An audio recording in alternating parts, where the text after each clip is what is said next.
The 88th Iron Bowl, one for the ages. They've been playing against each other since 1893. Perhaps this will be known as the catch in the corner on 4th and goal. Jalen Milroe to Isaiah Bond. Isaiah Bond, shaken, not stirred, and Alabama rallies to win this. After scoring just 3 points in the second half, they rally to beat their rivals 27-24 in the Iron Bowl on the road at Jordan-Hare Stadium. Auburn was sniffing the upset alert, and Alabama on a 4th and goal. Jalen Milroe to Bond. Isaiah Bond. Touchdown Alabama, and Alabama rolls into the SEC championship. Welcome to this SEC on CBS postgame report presented by Belfor, the leading disaster recovery partner for businesses and communities. Hakeem Dermish alongside two-time Super Bowl champ, former Florida State standout Bryant McFadden. What an ending. Are you kidding me what we just watched? Miracle Jordan-Hare. Miracle at Jordan-Hare, right? Unbelievable. We saw that 10 years ago. We did, and it's only right that we see another miracle happen when you talk about the 10-year reunion of that, kick 6 or whatever it was 10 years ago for Auburn. But an unbelievable display of relentless effort coming from the Crimson Tide. An unbelievable display of a disappointing effort coming from Auburn's side. Auburn did the Auburn thing. They found a way to lose a ball game. That has been a common theme for them the entire season, finding ways to lose. They gotta get that out of their mindset, out of their organization if they want to move forward to kind of change the trajectory of where their program is going. But hats off to Alabama, Nick Saban, Jalen Milroe, another outstanding ball game. Even when you felt like it was a wrap, it was over, it was done, they found a way, Hakeem. Well, let's take it back a little bit. Auburn muffs a fair catch. Yep. Alabama takes over. Jalen Milroe on 3rd and 20 steps up, takes it 19 yards. It's 4th and inches. They're trying to catch Auburn. They're trying to catch him. Yep. And they don't. Then there's a toss, which was a great call to Roydell Williams. They pick up the first down. And then that 3rd and goal play. The muff snap. The bad snap. The bad snap that cost him 18 yards. Then on 3rd and goal, incomplete. There's a flag because Jalen Milroe goes past the line of scrimmage. That was a dumb play. He knows it. And that was an issue all game for Alabama, was penalties.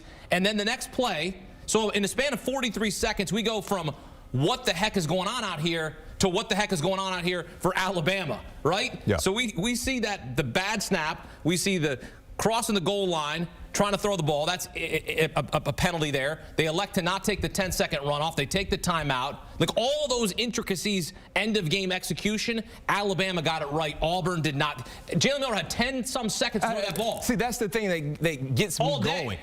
I didn't have a dog in the race. I was just watching as a casual fan, watching good football. But one thing that irritates me is dumb coaching decisions. I played at Florida State in the secondary. If I was in this situation that the guys were a part of defensively for the Tigers, I do not want to see 2 guys rushing the quarterback. The ball is on the, 30-plus yard line. They have to score a touchdown. It's 4th down. They rush 2 defenders against a very, very athletic quarterback that can buy time against any pass rusher, but you allowed him to have multiple opportunities to go through his progressions, to buy time to find not a wide open, but an open pass catcher. That logic did not make any sense for me. If you're going to do something like that, I'd rather you just bring the house. Make them throw the football out fast. Or if you want to rush 2 extra guys, you still got 7 guys that you can devote into coverage to prevent that from happening. A questionable decision on the defensive side for Auburn, for me, and it's going to really rattle me all night.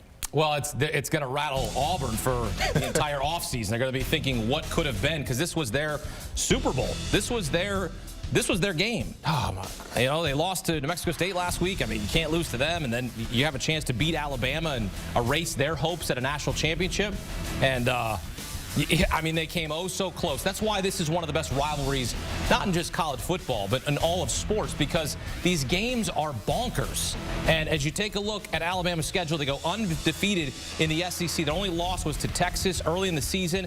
Penalties were an issue in that game. Penalties also an issue in this game. So they still got to clean up a lot as they head into the SEC championship game next week against Georgia on CBS. And let's welcome the man who helped call this game on CBS, Gary Danielson. Another epic, bonkers finish at the Iron Bowl. Your instant analysis, your instant reaction is what you just watched. Good luck. Where do I start? I have no idea. You know, both teams were making so many mistakes down to the end of the game. The drop punt, then Alabama makes a great play to make a 4th down conversion, and it looks like they're primed to put it into the end zone, and then all of a sudden they're snapping the ball too early. The lack of execution at the end of the game for both teams was kind of, you could feel the pressure. You could feel the players just trying to do too much at the end of the game, and the last guy that had the ball was Jalen Milroe, and hard to believe he found somebody in the corner of the end zone and put it right there. Yeah, I just want to read you what happened because I know you watched it live and you called it live. But to explain to somebody that didn't see this game, 2nd and goal, there's a bad snap, a loss of 18. 3rd and goal, an incomplete pass. Right. There's a flag. Jalen Milroe goes past the line of scrimmage. And then 4th and goal, he throws a dime to the corner of the end zone to Isaiah Bond. And then they win the game. This is why we love college football. The chaos, Gary, the time he had to throw on 4th and goal, that was a problem. That's for Auburn. They're going to be thinking about that all off season. Well, the play before on 3rd down, when it was 3rd and 15, because they had a 5-yard penalty, they rushed 3. And Jalen got out of the pocket and threw it after he crossed the line. So I thought they would at least rush 3.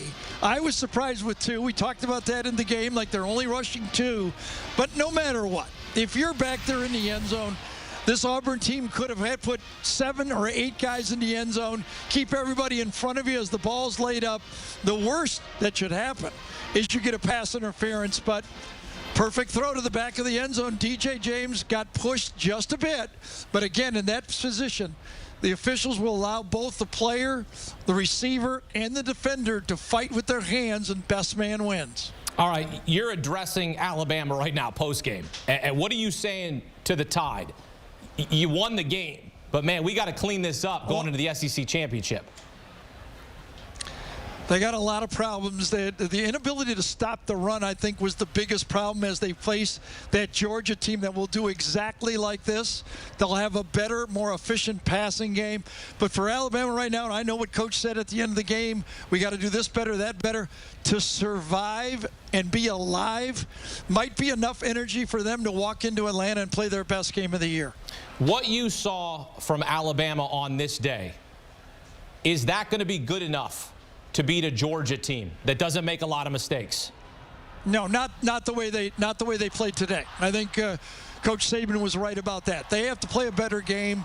They busted coverages. They had too many penalties, bad snaps, fighting. They were doing a little bit. They seem to have lost their cool, especially at the end of the game. But you know, it's Alabama, and they used to playing in big games, playing in the SEC championship, but they're going to have to turn it up a notch to beat Georgia. Indeed. Gary Danielson on the call for this one. He will be on the call next week.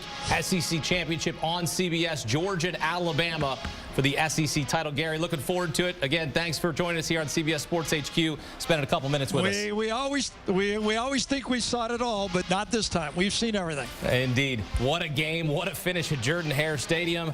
And Alabama next up against #1 Georgia. Nick Saban 4-1 all-time against Kirby Smart, but Smart won the last meeting in the national championship in the 2021 season. And look, Alabama would love nothing more than to wreck Georgia's perfect season. It's all going to go down next Saturday on CBS.